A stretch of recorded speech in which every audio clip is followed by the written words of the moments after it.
Bom dia, boa tarde, boa noite, mancebos e mancebas. Neste vídeo, vamos começar nossa viagem sobre a evolução do conceito de átomo. Vamos especificar nesse vídeo o modelo atômico de Dalton, que talvez seja o primeiro modelo atômico moderno. A ideia de átomo é uma ideia muito antiga. Na Grécia Antiga, os filósofos Leucipo, Demócrito e Epicuro já argumentavam que a matéria poderia ser constituída por átomos e espaços vazios. Porém, essa ideia foi rejeitada por muito tempo porque prevaleceu a ideia de que a matéria é contínua, defendida por Aristóteles. No início do século XIX, John Dalton, tentando explicar o comportamento de diversos gases da atmosfera, retomou a hipótese atômica, a ideia de átomo. De maneira prática, empírica, Dalton estabeleceu sua teoria atômica por meio de alguns postulados. Postulados são afirmativas que não necessitam de comprovação de dedução teórica, mas elas são, ou comprovação prática experimental, mas elas são úteis porque elas acabam explicando algo. Os postulados de Dalton são os seguintes. Primeiro postulado de Dalton. A matéria é constituída por pequenas partículas denominadas átomos. Então ele assume que as coisas são constituídas de átomos. Segundo postulado, as massas e outras propriedades dos átomos de um dado elemento são todas iguais. Então, no modelo atômico de Dalton, átomos de um mesmo elemento são todos iguais. Então, todos os átomos de hidrogênio são iguais uns aos outros no modelo atômico de Dalton. Todos os átomos de oxigênio são iguais uns aos outros no modelo atômico de Dalton. Terceiro postulado de Dalton. As massas e outras propriedades dos átomos de elementos diferentes são diferentes. Então, no modelo atômico de Dalton, todas as propriedades de átomos de elementos diferentes têm que ser diferentes. O átomo de hidrogênio e o átomo de oxigênio eles vão ter tamanho, massa, tudo diferente um do outro no modelo atômico de Dalton. Quarto postulado de Dalton, e esse aqui é o que a gente vai dar mais ênfase, é o mais importante. Os átomos são indestrutíveis. Em reações químicas, os átomos mudam suas posições relativas, mas permanecem inalterados. Por que eu falei que esse aqui vai ser o postulado mais importante para a gente? Lembra que a gente no vídeo anterior falou da lei da conservação de massa, ou lei de Lavoisier, que a soma das massas dos reagentes é igual à soma das massas dos produtos em uma reação química? Esse postulado aqui foi o que tornou o modelo atômico de Dalton muito aceito. Por quê? Este postulado ele explica por que a massa se conserva em uma reação química. Neste postulado é afirmado que em uma reação química nenhum átomo é criado, nenhum átomo é destruído. Simplesmente o que acontece numa reação química é que antes da reação acontecer, você tinha os átomos encaixados de certo modo, e depois da reação química você vai ter os mesmos átomos, só que encaixados de outro modo. Por que isso explica a conservação de massa? Vamos pensar com uma analogia. Imagine que você pegou as peças de um Lego e com essas peças montou um aviãozinho. E depois, com as mesmas peças, você montou um caminhãozinho. Existe porque o avião e o caminhão têm massa diferente se eles foram montados exatamente com as mesmas peças? Não. Se eles foram montados com as mesmas peças, o avião e o caminhão vão ter a mesma massa. A gente pode levar esse raciocínio para uma reação química. Se antes da reação acontecer e após a reação acontecer, os átomos que você tem são os mesmos, eles apenas estão encaixados de maneira diferente, não tem porquê a massa não se conservar. É por isso que a massa se conserva em uma reação química. Os mesmos átomos que você tem antes da reação acontecer, você tem depois da reação acontecer. Eles apenas vão estar encaixados de maneira diferente. O quinto e último postulado de Dalton, modelo atômico de Dalton, é que quando os átomos de elementos diferentes combinam-se para formar compostos, são formadas novas partículas mais complexas, moléculas, etc. Em um dado composto, no entanto, os átomos constituintes estão sempre presentes em quantidades com a mesma razão numérica. Exemplificando esse postulado, hidrogênio e oxigênio se combinam para formar a molécula de água e a substância água. E isso é sempre numa proporção. Hidrogênio e oxigênio só vão formar água se eles estiverem numa proporção de 2 para 1. 2 átomos de hidrogênio para 1 de oxigênio, H2O. Se for outra proporção, não é a água, é outra substância. Tá?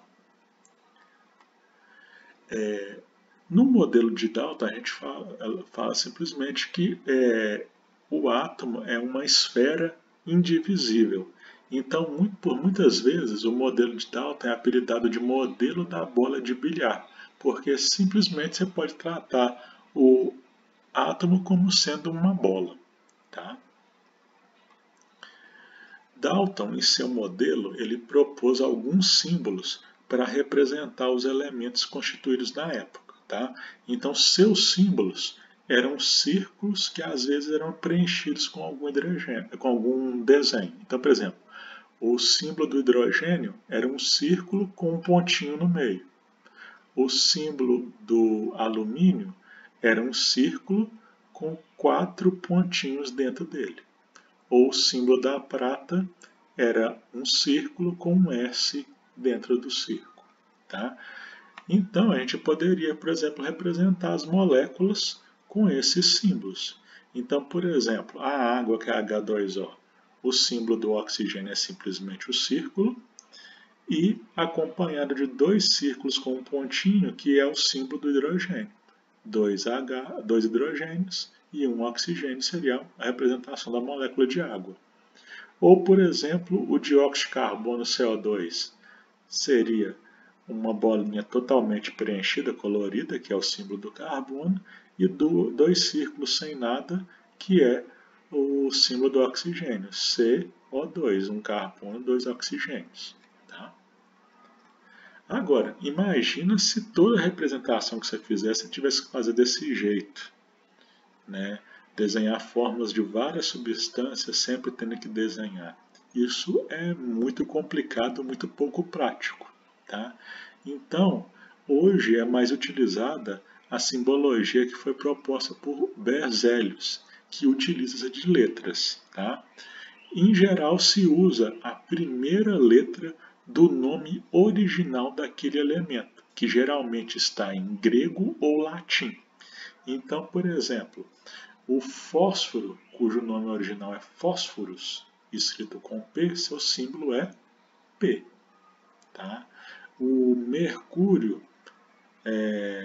aliás, ir para outro exemplo aqui, que o mercúrio tem uma coisa diferente. O enxofre, como o nome original é sulfuro, o símbolo é S.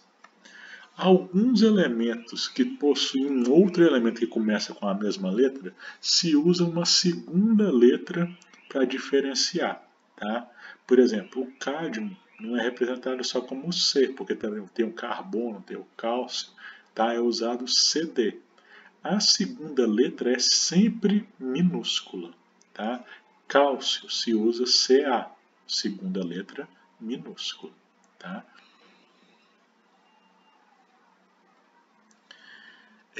Já que estamos falando do modelo de Dalton, a gente pode diferenciar substâncias como sendo substâncias simples e substâncias compostas. Uma substância simples é aquela que é formada por um único elemento. Então, por exemplo, o grafite, o diamante, eles são substâncias simples porque eles são feitos apenas de átomos de carbono. O gás hidrogênio H2, o oxigênio O2, o ozônio O3, o nitrogênio N2 são todas substâncias simples também porque são formados por um único elemento. Substâncias compostas são aquelas formadas por dois ou mais elementos. Então, por exemplo, o etanol C2H6O tem em sua constituição os elementos carbono, hidrogênio e oxigênio, três elementos diferentes. Então, ele é uma substância composta. O mesmo caso da água. H2O tem o elemento oxigênio e o elemento hidrogênio. Então, é uma substância composta. Substância composta e mistura é a mesma coisa? Na verdade, não. Tá? Uma mistura você pode simplesmente separar com um processo físico, sem a necessidade de uma reação química. Então, por exemplo, uma mistura de areia com pozinho de ferro, você pode separar simplesmente passando um ímã. O ferro gruda no ímã, a areia não, que a gente chama de separação magnética. Não é necessária uma reação química. Ou, por exemplo, uma mistura de água e sal, você pode separar por destilação. Aquecendo a mistura, a água evapora, o sal não. Tá? Então você pode resfriar o vapor de água e obter a água pura e o sal puro evaporando toda a água. Simplesmente foi necessário evaporar, mudar de estado físico. Não foi necessário uma reação química. Tá? Então, para separar os componentes de uma mistura, as substâncias de uma mistura, não é necessária uma reação química. Agora, substância composta já é diferente. Para separar os elementos de uma substância composta, é necessário uma reação química. Tá? Então, por exemplo, é possível obter hidrogênio e oxigênio a partir da água? É, mas você vai precisar de uma reação química que vai quebrar a molécula de água nos elementos hidrogênio e oxigênio. É possível fazer isso, por exemplo, passando uma corrente elétrica pela água. Tá? Agora, o modelo atômico de Dalton ele pode ser usado para explicar diversas coisas, desde que para explicar essas coisas eu possa tratar o átomo simplesmente como sendo uma bolinha. A gente já usou o modelo atômico de Dalton, por exemplo, para explicar por que a massa se conserva. Explicamos isso anteriormente em um slide anterior. Mas, por exemplo, acontece uma situação na casa dos meus pais que a gente pode explicar usando o modelo de Dalton. Na casa dos meus pais, o portão ele fica agarrando em dias quentes, tá? O mesmo não acontece em dias de temperatura mais amenas. Por que isso acontece? Isso acontece porque o portão se dilata. Com o aquecimento, ele aumenta de tamanho. Mas por que a dilatação acontece? A gente consegue explicar isso com o modelo de Dalton. Estou tratando aqui os átomos simplesmente como bolinhas que possuem espaço vazio entre elas, ou seja, estou usando o modelo atômico de Dalton. Num dia frio, esses átomos vão estar com uma certa vibração e uma certa distância uns dos outros. Se eu aquecer meu material, os átomos vão começar a vibrar mais e vão se afastar. A distância entre eles vai ficar menor. ele vai acabar ocupando um maior espaço. É isso que acontece quando o portão da casa dos meus pais está agarrando no dia quente. Tá? Eu usei apenas um modelo em que eu trato o átomo como uma bolinha, nada mais que isso. Utilizei o modelo atômico de Dalton para explicar a dilatação do portão da casa dos meus pais. Tá bom? Um modelo atômico ele pode ser útil para explicar algumas coisas, mas quando eu tento explicar coisas mais avançadas, ele já não é mais útil. Isso não quer dizer que esse modelo é inválido. Ele quer dizer que esse modelo serve para explicar certas coisas. Para explicar coisas mais complexas, a gente vai ter que usar um outro modelo. É isso que a gente vai fazer em relação ao átomo. Na sequência da nossa matéria, a gente vai ver outros modelos capazes de explicar coisas mais complexas que o modelo atômico de Dalton. Espero que vocês tenham gostado do vídeo. Quem gostou, peço que se inscreva no canal aí para receber notificações de próximos vídeos.